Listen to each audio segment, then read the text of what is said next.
We are here. We are here. Mama, we are here. We are here. And it is Domestic Violence Month. Correct? Correct. So October is Domestic Violence Awareness Month. And I didn't even know that until you brought it to my attention. I was like, what? So I did not get a chance to have you on the show today, which you will be coming very soon. But I am happy to be here with all of the beautiful ladies of wisdom. I am happy to be here, and we are going to get into this. That's right. Yes, man, I'm loving this because I'm loving this, and I'm gonna tell you why I'm loving this. I'm loving this because I love wisdom, I love knowledge, I love truth, and I myself has been a victim of domestic violence in multiple ways, and we have some survivors that's sitting at the table, and I granted. A lot of people, when they say domestic violence, a lot of people be like, well, this is it's a physical thing. No, we're talking about mentally, spiritually, emotionally. Yes. We're talking about verbally. We're talking about, with your children. We're talking about generational. We are talking about so many different things when it comes to domestic violence that there's a broad band of what domestic violence can mean to to men, women, and children. And yes, I did start with the men. Men, women, and children. Like it's bigger than what we probably could even understand, but that's why we sitting here at the table to talk about it. Yes. And I am honored and grateful to sit here with my mother from another mother. Yes. And thank you for inviting me here at this table with these beautiful ladies to share our testimony and the stories or testaments or testimonies, what domestic violence absolutely means overall, because we are winners. Yes. We are survivors. We are fighters. Yes. We are the ones on the forefront that God gave the battle to, but we are here to talk about this testimony and these testament and these tests that we went through, and you can't do no wrong with that.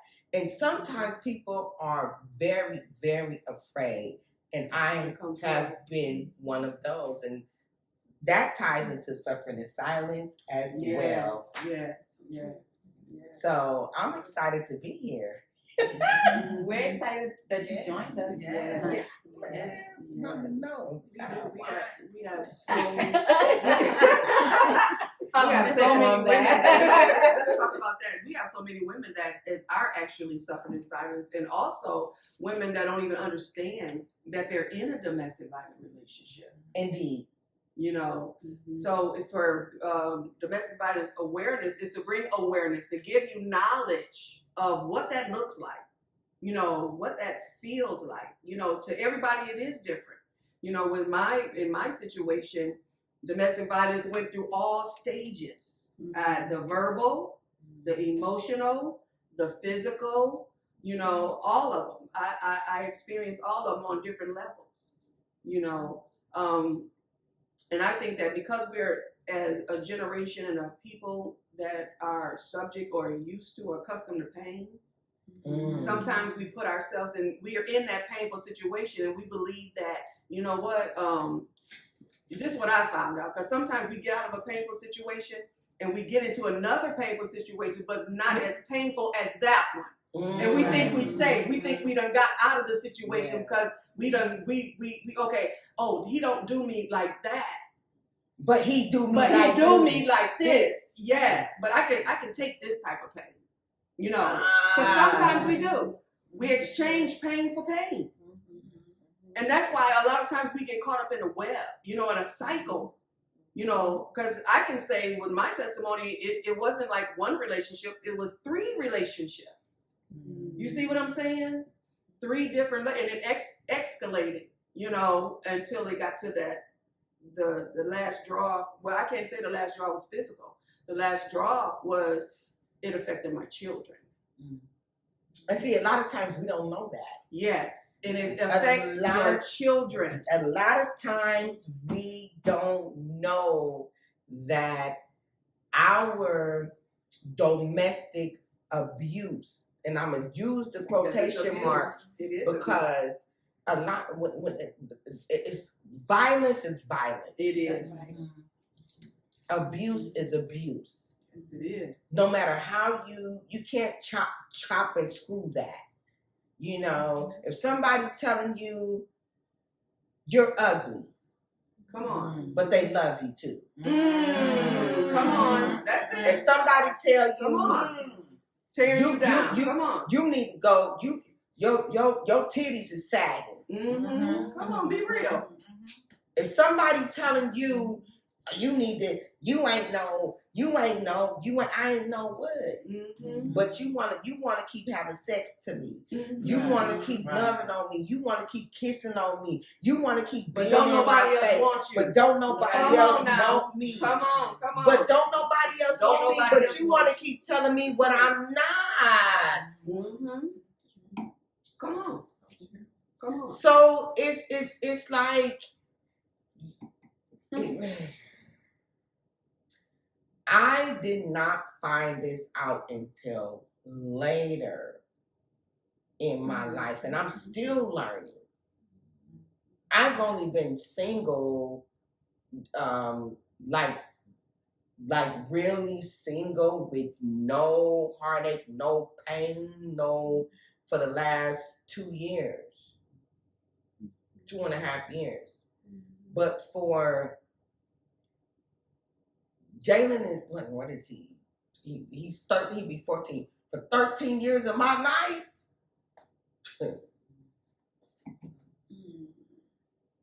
man, I was like, okay, let me go get my titties lifted because they sag too much. Let me go get my stomach taken care of because I had too many C-sections. Matter of fact, let me go take this fat and put it in my ass. Because, you know, I ain't no video. You ain't. Well, then as I'm on the outside looking in. That's going to ask you, what part of that did you believe? All of it. Come on. Every part of what I was told that I wasn't. I'm talking about mental abuse, spiritual abuse. I done been down to physical abuse. Every abuse that you can. This ain't just from one guy. I'm talking about multiple situations. So it was like I got to the point to where I'm like, well, you know what, girl, maybe you are this ugly creature, you know. And I began to go into a mental state of depression, a mental state of you ain't worth this. I'm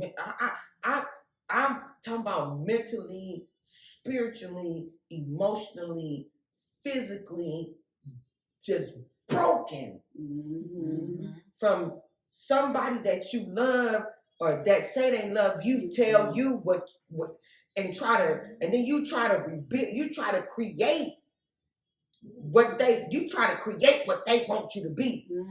That's a good word. I have that in my book. Yes. You allow them to create you to be whatever they desire. And it was just like take your whole identity. So if you desire me, Why do I have to transform? You better say them words, Neffeteria. Yeah, listen. Why do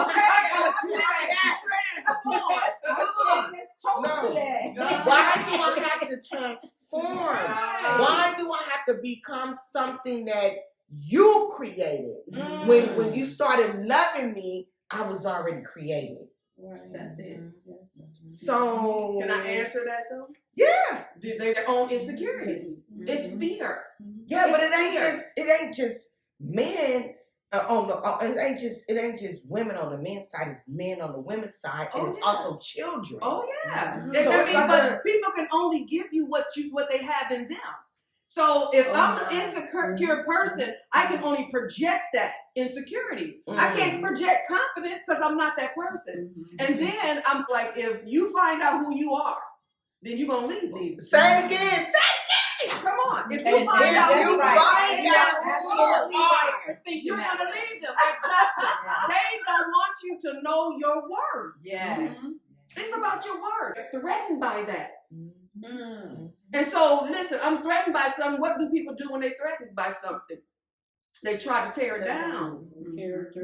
Yes. They try to tear it down. Some are envy and jealous of the type of the person that you are. How can somebody that loves you? That's the key word. You said that you supposedly, let's say supposedly love you. How can someone that loves you or supposedly loves you? Because this is supposedly. That's the That's it. Thank you. Come on. That's the key word. Yeah, it's a Supposedly. supposedly. Guys, talking about this time. That's the key word. Okay, come on.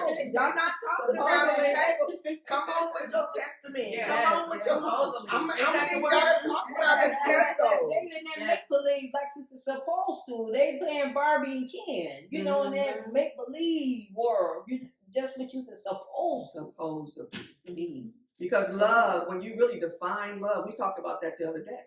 You know, when you really look up that definition of love, love, first of all, is kind. Yes. Come on. But is it? It is. Real love is kind. Yeah. Now that Okay. fake superficial love, you know, that's a different type of thing. That's not even connected to love. That's some man-made lust or whatever the case may be, or somebody else's insecurities or whatever they want to define it as. But when you talk about real love, it's defined. It's God. Yeah. So when you put him in that position, you saying God is abusive? No. Come on. I think so. God is not abusive. He's not abusive. If you go in 1 Corinthians 13, it's going to give you the whole definition. Love is kind. Love is patient. Love is long suffering. Yes. Come on. Say it. Love keeps no record of wrong. Yes. Say it again. Come on. And love never fails. It never fails. Love is an action word. And when somebody's beating on you, somebody's abusing you in any kind of way, and they still say they love you. See, the only way that you can really believe that is when you don't know it yourself. You see what I'm saying? That's what we were lacking. I can say that. I didn't love myself. I didn't even know what that looked like, feel like. Right. Until I got my relationship with God. Right. He that know God know love. That's the Bible, 1 John chapter 4. Come on. He that know God know love. Period. And when we get with these men and people, it could be a parent, it could be anybody. It doesn't even have to be in a relationship far as intimate. A friend can abuse you. You know what I'm saying? A parent can abuse you. Come You on. know, you can A pastor. It doesn't matter. I mean, your abuse- child. A child. Your child. Exactly. Yes. It's abuse, no matter how or who does it. It's abuse. And this is the part, Neffe. We've accepted it. And we okay with it. We have accepted it because we didn't know any better. Think about it, and I want the audience to hear this. When you got a whooping, you got a whooping because somebody loved you, because your parent loved you. Think about a child mindset. No, they thinking we abusing them.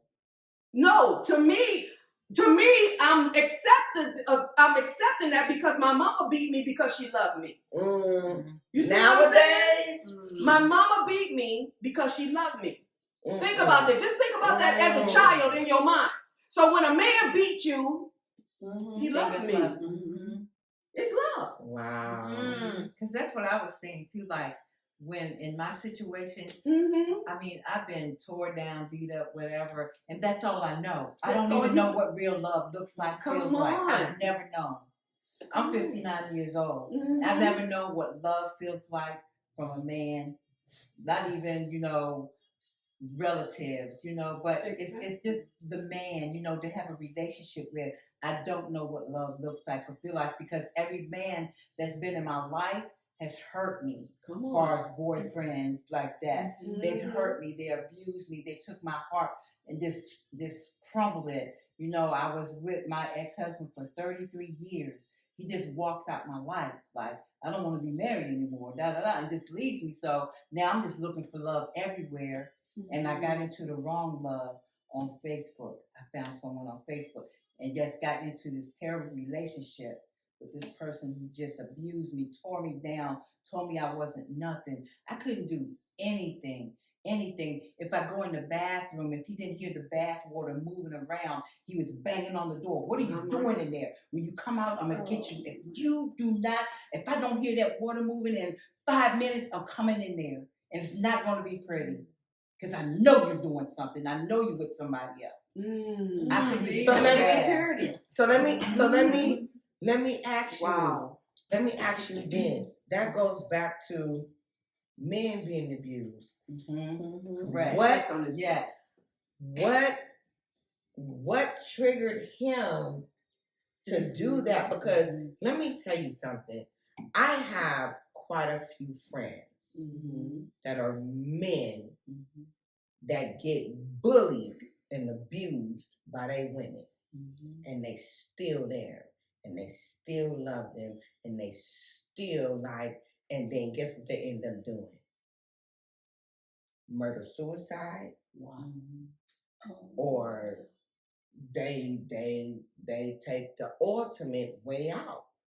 Because they so engulfed it. So this ain't just about women. And then the children, they end up killing their parents, or they end up it's a bigger, broader thing than just what we are sitting here talking about, which is called generational. Oh yeah. Oh yeah. Because we are a product of our environment. And we reproduce after our own kind. See what I'm saying? Yeah. So I saw my mama get beat. Right. So that's okay for me to get beat. So I'm reproducing that. See, we reproduce after our own kind. So I continue to reproduce that so it becomes hereditary. Until somebody wake up or God, do somebody to break that generational curse.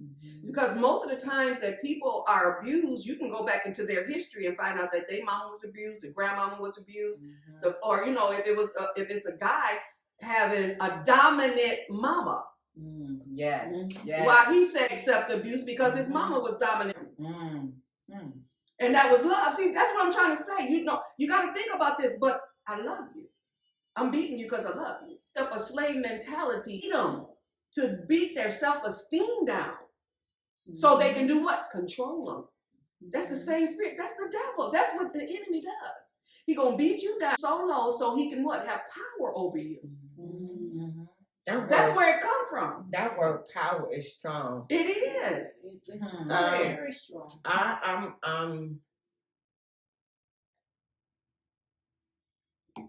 That's deep. You said you dealt with that generational. I watched my mom when I was 8 years old. She married someone in the Navy, and he was abusive. So for 6 years, I watched him abuse my mom. He was an alcoholic. He drank a lot, so whenever he would get the alcohol in his system, he would abuse my mom. So that became the norm. And something I felt, Okay, we're listening to something I felt was the norm. So when I got older, you know, I allowed myself to go through that same thing. Okay. And I dealt with abuse for 9 years. Mm-hmm. So I went through every form of domestic Your violence. husband, boyfriend, baby daddy. Baby daddy. How many babies? From him? Yeah. I have 2 from him. So I was 16 years old when I met him. And I met him, he was incarcerated. He came home. I learned that he was on drugs. I experienced a little bit of the abuse then. He went back to prison. I ended up moving to North Carolina. And a few years later, I allowed him back in my life after hearing I changed, you know, this, and this. I allowed him back in my life. And at the beginning, everything was okay. But after a while, it started becoming emotional. It didn't even start off physical. He was controlling me and manipulating me. And that's where it started. That's why I said domestic violence most of the time doesn't start off physical. It starts off emotional, mental, and verbal. And that's how it was. And the abuse started after I had our son. And shortly after I had him, I started experiencing physical. He was sexual, financial abuse. I was going through all of his spiritual. We didn't even talk about financial abuse. Yes. Exactly. There is a such thing. He would stay home. Literally, I would go to work, and then he would take my money. I remember times he would cut holes in the pillow and take the money. You know, but I experienced that. He used to say, "Oh, I did this because X, Y, and Z. You know, I'm not going to do it anymore. I apologize," and I listened. Because I loved him. I didn't realize he even loved me, but I loved him. And so I wanted him to change so much, you know? And so I listened to him, and, you know, a couple of weeks would go by and it seemed like things was fine. But then it would start back up again. So I went through that for 9 years, and it was my children who caused me to get out of that relationship, because I went to check on them one night and I saw knives under their pillow. And I asked them why did they have knives under the pillow? And they told me that they were planning on doing something to him. And that was my time then to go. I had to go. And so it was now my ex-husband who helped me and my kids to get out of that situation. But like I was telling Latricia the other day, you know, we have to learn when we're in these situations, man or woman, you know, when you're coming out of a toxic relationship, you have to give yourself time to heal. Because if you don't give yourself time to heal, you're going to become toxic. And that was me. I didn't give myself that time to heal. I ended up in another relationship, and I was toxic. I was insecure. I was always accusing him of cheating. I did all of that, all because I didn't give myself the space and the time I needed to heal myself. So here it is. I'm trying to heal, trying to accept this love, you know, and trying to love him. But it just wasn't happening because I was broken, totally broken. So after almost 5 years, he walked out and left us at a Motel 6. And I'm not saying that was all of the reason why, but it was part of the reason why. I did not give myself time to heal. So that's another thing that we have to learn how to do. And self-love is the best love. We have to learn how to love ourselves first. We cannot expect anybody to love us or to love anybody else without loving us first. So, but yes, I watched my mom. My mom got abused for 6 years. Let me. Jesus, I'm trying not to get emotional because I'm a very emotional creature. When I say I'm emotional in a healing type of way, like, because I can either understand, elaborate, or I have been down that road. So, you guys' testimonies are amazing, and I'm here. I want to hear your testimony, and why you are sitting here right now with the strength that you have. Sure. My name is Tracy Charlotte. The strength that I have was looking back and reflecting back on my life as a young girl, seeing my dad, like my mom. He was an alcoholic, and on weekends he would get real dressed up, come back and, start like accusing her of men. So I had got to a point because I'm the baby out of the family because it's like 7 of us. So I had got to a point to, it feel like, you ever heard that you lose your smartness? I felt like I lost my smartness when I went to school. So when I went to school, that they ended up placing me in through special education classes because I felt like I couldn't speak. I lost my voice.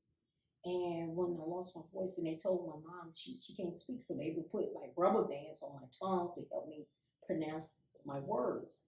So then from that point on, then I had a family member molest me. So once I got out of that situation, then my dad passed on when he was like 43. I think I was 11. And my mom tried to take us through counseling. And so when I went through counseling, it's like it wasn't really working and helping me. So I think about the age of 13, she took me out of counseling. So around maybe 14 or 15, maybe 15, I met my children's dad. I was 16, he was 21. And he was in the military. But after he got out of the military, he went to like prison because he was doing all God knows what. So one day when I was walking home from school with his sister, and he approached me, and once when he approached me saying, I want to get to know you, hey, young lady with the leg warmers, and I felt so good him saying that because my siblings like kind of, excuse me, rejected me.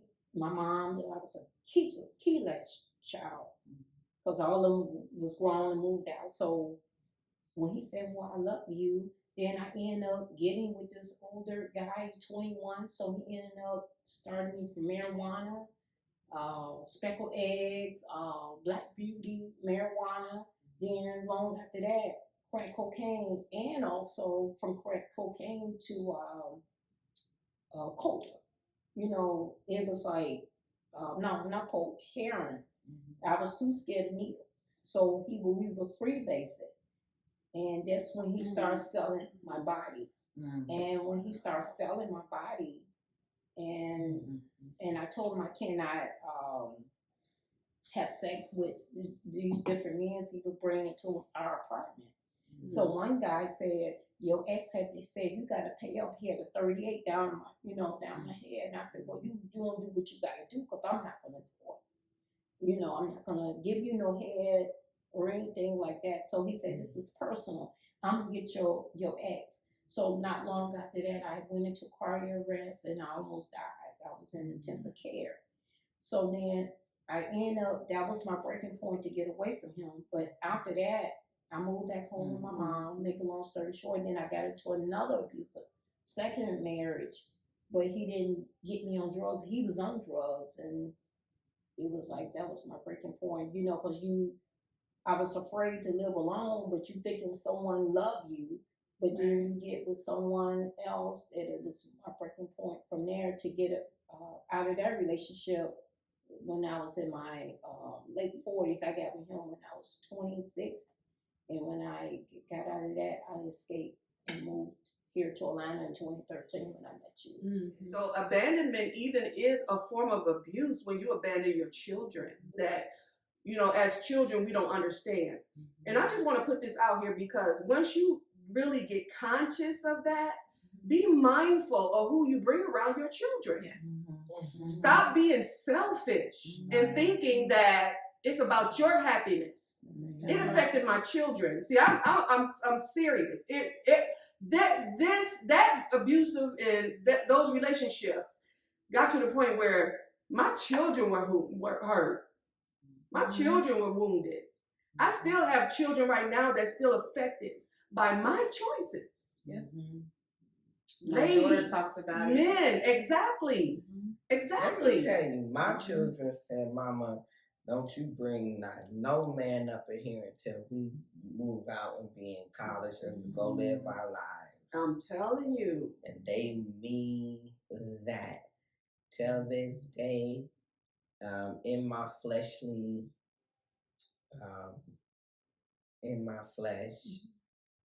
you know, well, I haven't had sex in 5 months, you know, but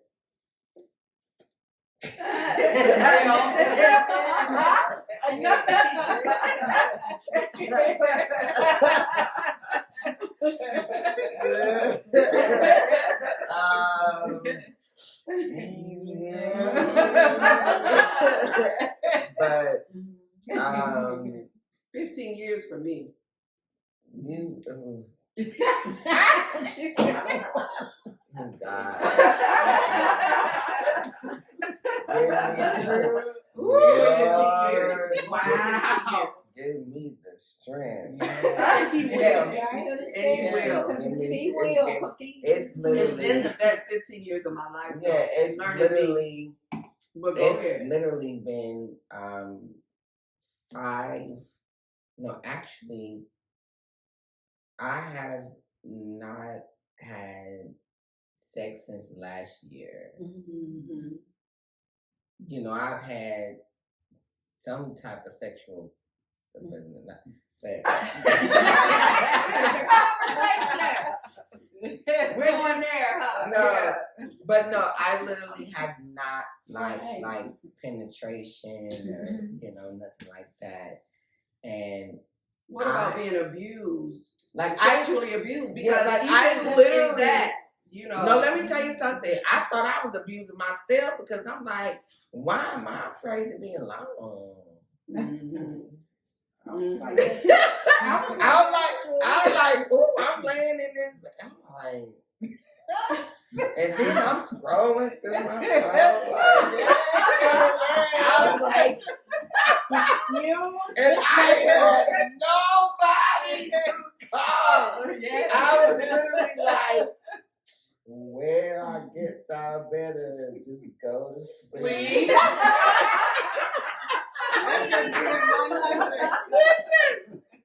And I was like, well, then my toy broke. It was just not working for me. So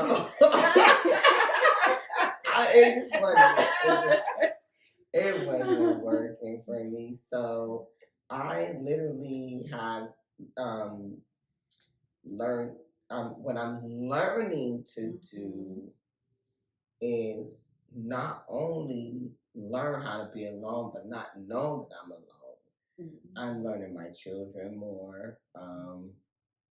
I'm learning my grandchildren a whole lot. And I'm learning how to be a grandmother. I'm learning not Neffe, but Neffeteria Roche Pugh. Like it's there's a difference. I'm learning not how to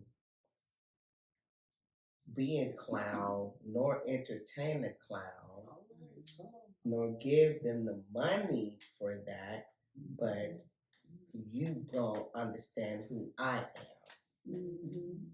So I'm learning how to take my energy back, and it's a day-to-day process, and these last 2.5 years have been the biggest years of my life. I'm not gonna lie. The biggest years of my life. And I've had some great, so they say. But these last 2.5 years have been the biggest moments of my life. And when my children came to me and said, mm-mm. And what you said is after your separation, divorce. Yeah, after I understood, because I didn't understand what separation and divorce meant. Because I was separated and divorced, and then it was like I'm still married. Right. Literally, I'm divorced, and I was separated, then divorced, and I was still living as if I was still married. Right. And when I decided to say no, no, no, no, no, no, no, no, no, no, no. When I decided to do that,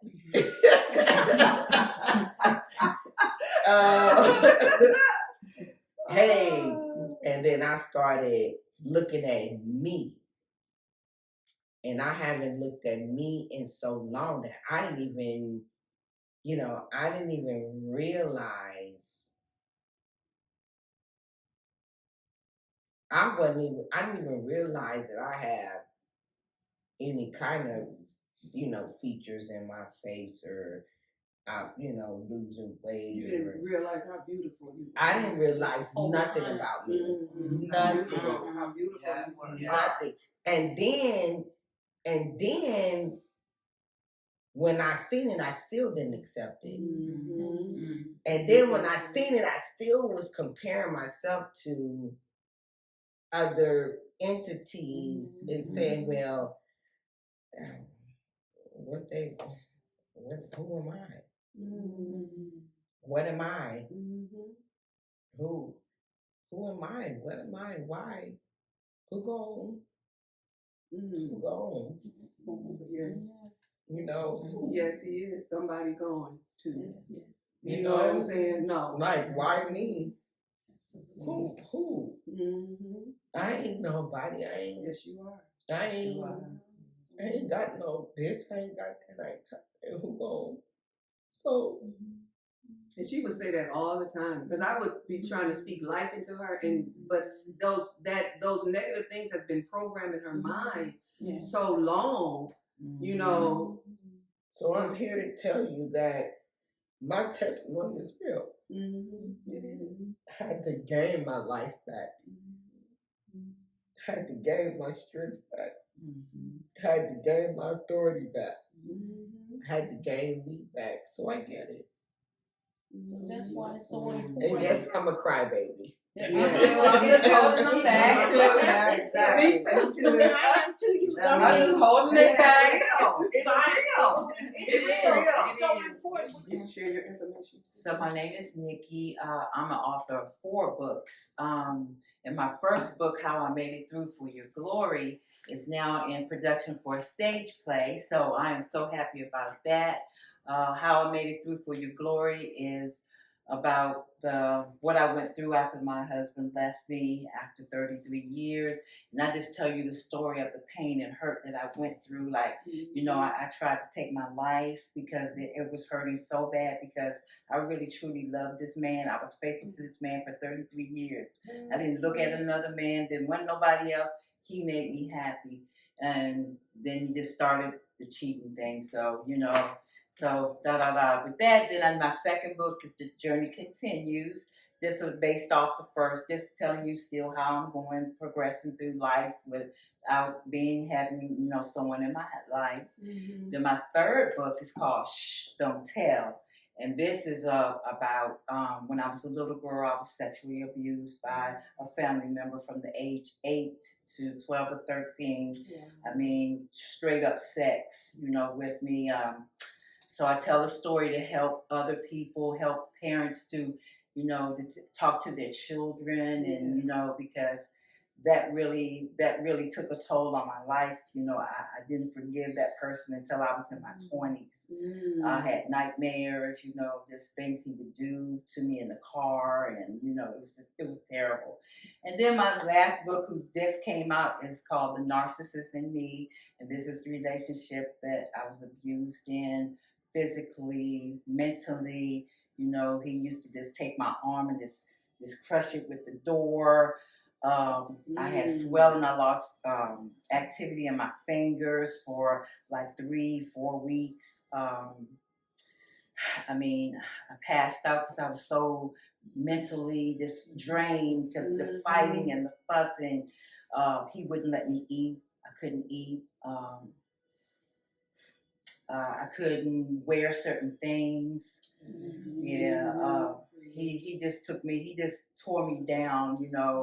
you don't look good, you don't do this, and your hands are ugly. I mean, he was just tearing me down, and you know, he would just take my wrist and just bend it and twist it because I wouldn't take a picture with him, so he could put his middle finger over my head. That's what he was doing. So my wrist and everything was just like hurting and everything. So that's what my books are, and I just thank God for you wonderful women. You know, he has put some great women in my life, and I needed that. I really did. So I thank God for all of you ladies. Thank God for you. Thank God for you and all your stories. Yes. Yes. I mean, whoa. Go ahead. I know. Because you think you've been through something and you hear somebody else's story. And I have to say it, like I had to, you know, I had to walk away because, you know, I'm 41 years old. I'll be 42 December the 4th. You know, 5 children, 2 grandchildren. Both of my parents are gone on to the King, and you know, I just sitting here, just listening, and that's why, you know, Mama say to me, she know I love animals, children, and my salt and peppers. My salt and peppers are the people of wisdom. And granted, you know, they say, well, they got dementia, they got this, they got that. No, they got some stuff that I need to hear. They have some things that I probably could not understand. Mama Dolores is still living. God. Oh, awesome. Yes, Awesome. yes. Oh, that's a blessing. She's still living. Yeah. She's in Buford. Is she? Yes, Is she in a home or is she at home? is. Oh, okay. She is. Okay. But you know, when I go and I sit with or care for these young adults, because that's what they are. Once an adult, twice a child. So when I go and sit with them, I know when I get back to work tomorrow, 2 residents are going to be gone. I know that because I watched them. They were taking their last breaths when I was. So when they sit there and they say, "Well, I was married for 36 years, or 26 years, or 45 years, or 50 years," like I have someone that I work with that has a husband and a lover in a residential home, and I had to understand why. But I say that to say, wisdom, knowledge gives you power and authority. It does. And when you don't have that, and that's stripped from you, you have no understanding.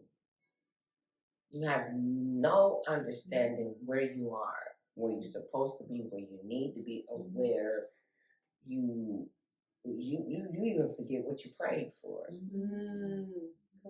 And then sometimes we forget what we prayed for, and then when he may not give it to you right then and there. It may be 10 years down the line. It may be right then and there. It may be, and it's not going to come the way that you feel like it needs to come. You know, it's going to come according to the crown of your head and the sole of your feet. Because he created you. And that's what I had to learn. And sometimes you have to sit in that belly of that well so that you can understand what he really are talking to you, because you were talking to him. But that's just my theory of how I had to look at it. So, you know, me sitting in a place of silence, which I literally, and I literally, I went back multiple times.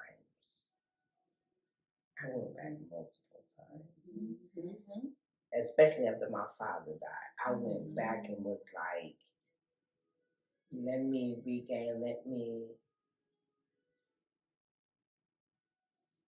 and then God showed me, okay, this is what you want.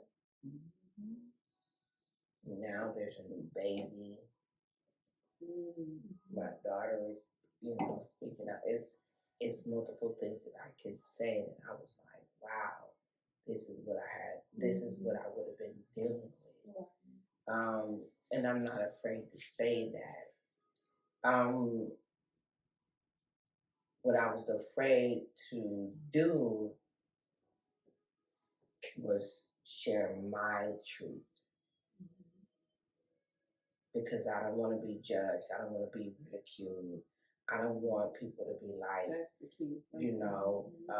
you this, you that. Oh, you. But you know what? At this point in my life,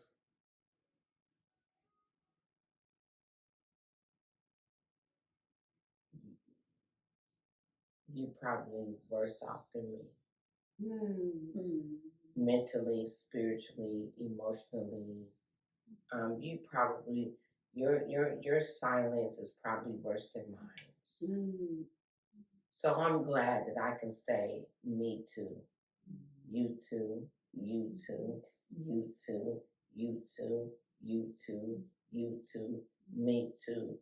And guess what? God brought us to this point to where, okay, now you get it.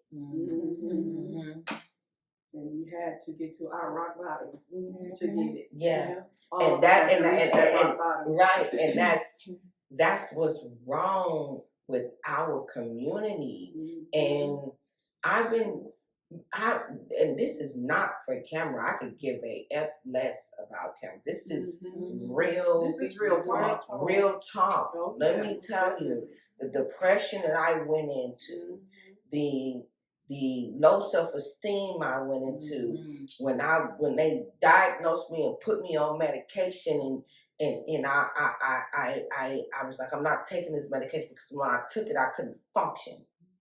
At that time my grandson was in ICU and I couldn't even so like a testimony is a testimony. And if you're going to talk about it, tell your test. Share your testimony, but then share your triumph. I love what you just said, sis, because when you said that, and it's like, we don't support each other, especially as African American people. We tear as sisters. We tear each other down instead of building. We've been through enough abuse. We get jealous of one another. Why not tell the sister that they're beautiful? If you do, God made everybody shape, form, color, or whatever. You're beautiful. If you're beautiful, you're beautiful. All the way across the board. Let me tell you something. This is a true story. So I had already had my appointment set up. Mama can contest to this, and so can Faye. I was going to get my breast lift, because I had 1, 2, 3, 4, 5 C-sections, and medically they told me I couldn't have no more children. So they didn't have no choice but to get my tubes tied or whatever, which hurt me so bad because I can't have any more children. Period. Because it's not. I just can't. And so I went through this spell of I have to change my body according to my job, or I have to change my body according to the men or women that I attract, or the company that I attract. I have to changed me. So I decided that I was going to get my breast lifted up because I have saggy titties. I have saggy titties because I breastfed all my children. And so I have drop titties, like they hang. And they hang, and then, you know, my butt is what it is because it's what it is. And my stomach, you know, because I had those C-sections, I have like a little fupa, you know, and I was just like, well, maybe I'll track something outside of whatever I've been dealing with, or whatever the case may be. True story. It was an outside appearance. No, I literally, true story. So, my father passed away December 4th, 2020, on my birthday. In that gap, but prior to that, I was supposed to go get this surgery. And I was like, okay, I'm going to go get my titties lifted. I'm like, I would be like, hey! And I'm like, hey, man! I got this one phone call in band camp, and they was like, well, we don't think this is a good idea because 8 women died on the table with the physician that you are that you chose. Like, he was not registered to care. Like, he was registered to do the surgery, but in the event that something seriously medically happened to me, he could not care for me. He would have to call the ambulance or whatever, and then they would have to take me somewhere else. And so I was like, I said, so Lord, what is going on? So I called, you know, there's certain people that I call, of course, Mom and Faye, and, you know, or whatever the case may be. And I was like, that was a sign. So this is like the 3rd time that I remember, Mama. I kept trying to go get my body done. But don't she look good? Yes, she Doesn't does. she look good? Yes. I'm telling you. I kept trying. I literally kept trying to go get my body done, and then I lost so much weight, but then I had to think about it like, I ain't never been a big chick. Yeah. So it's like, I'm like, okay. Back to your normal size. I came back to my normal size, and now I'm afraid of my normal size, and now I want to put the weight back on. So that is a sign of, that's that mental shit of, like, okay, your titties need to be perky, your booty need to look like this, or is it, okay, well, you ain't gonna get nobody's gonna love you with your saggy breasts or your 5 kids. Like, it's just some, yeah. But he wanted to, I mean, I'm just being real. You know, so it was like, it was like, dang. So I can't win for losing. Like, I ain't got no thighs. Like, I just like, what's going on? You know who you are. You gotta know your worth. I am. You gotta know your worth. I'm identifying with who I am. And I promise you, these 2.5 years, man, I'd have been with, I tell you what, my sister said, don't get no man with no teeth no more. I said, oh my God. I'm like, what does that mean? And I'm like, So I can't you coming from because of ours. No teeth. When I was with my second ex-husband, No teeth. I gave well, she had a few. Oh my God. She said with the surgery. She said Yeah, like it's like you deserve somebody better than, and I'm like, why do I feel like You Why attract do- people on how you feel about yourself. yes? And I was like, well, That's what it is. You dang. attract people on how you feel about yourself. And I'm like, well, Since I know exactly what you said, 'cause when I was a teenager, and got to be more they said it was careful. good like a brick in our head. It was like a Coca-Cola, and they would say Coca-Cola. Yeah, then the butt would stand out. And I had to hear. I had to hear from the butt. No way. Okay, granted. Okay, I'm gonna be. Okay, hold on, and then we gonna close out on this. Like, I was like, and it wasn't like they had no teeth; they just had missing teeth, and I was just like, what girl? Where is my antennas? Oh God! But I was just like so A mess. yes, I was just like, Oh my God. and then I'm so engulfed in love. And oh my God, I dedicated myself to It's okay and I'm to love somebody with like, no No teeth. teeth. It's okay to love somebody with no teeth.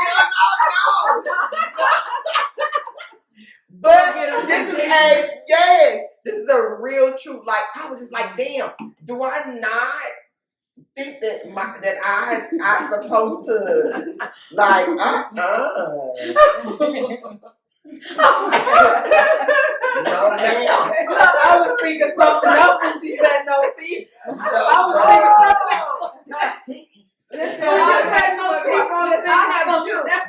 They have one. I have two.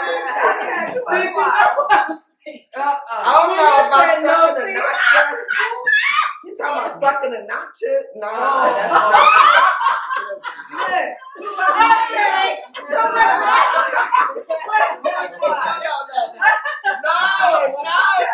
That's the wine. Oh my God. That's not what I was. TMI. We got juice and water, right? Yeah, no. That's not. Tell the ones that drunk the wine. Yeah, no. That's not what I was talking about. What I'm simply saying, this is what I'm saying. The bottom line is, the law of attraction is real. It's very But real. the energy is real. Cause baby, I was like, if I get one more man with no teeth, if I get one more. I can't. Maybe you need to donate it. Somebody got to donate it. No, and listen, I'm telling you, this is real. This is like I swear. I was like, I know I'm beautiful, but Wow. It's good. Laughter is like that. Laughter is medicine.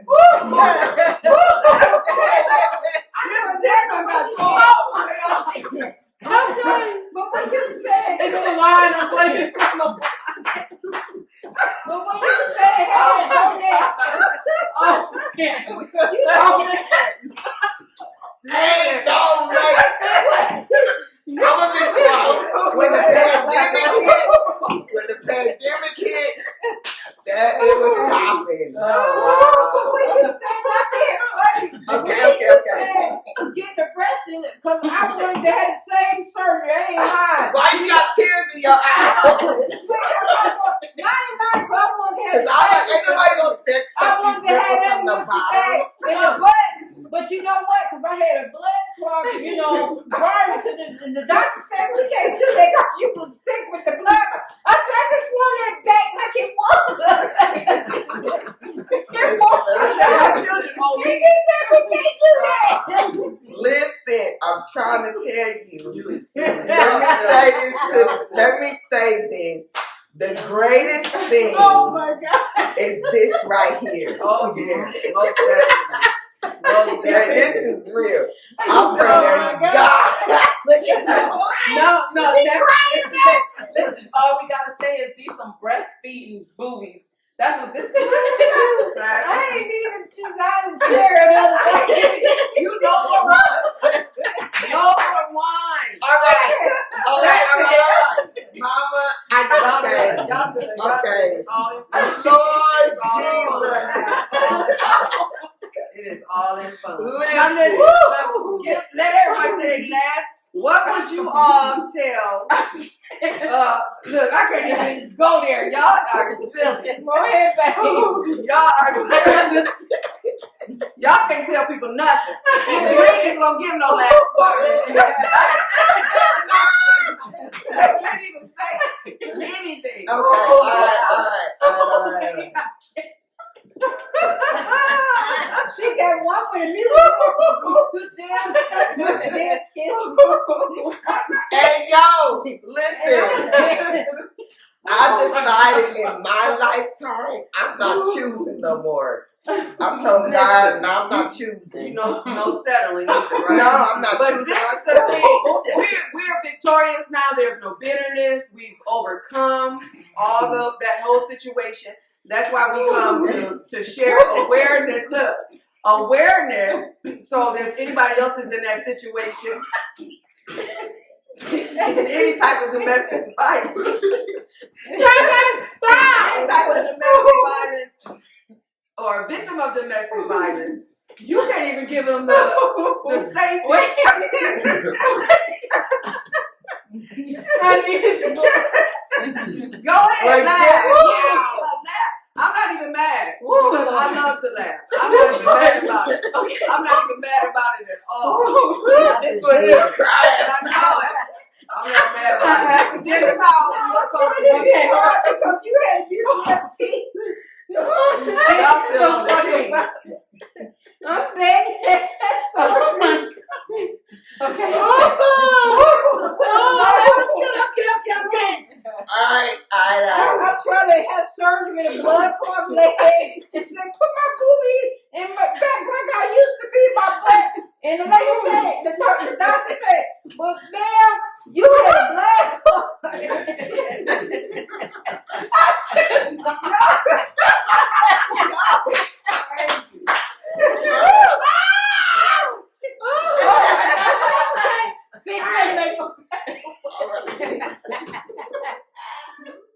Oh God. Oh my Oh Lord. Oh, that's crazy. She said, you had a blood clot. Did you say that? Okay. Okay. Oh God. So Okay. you can turn that one off. Okay.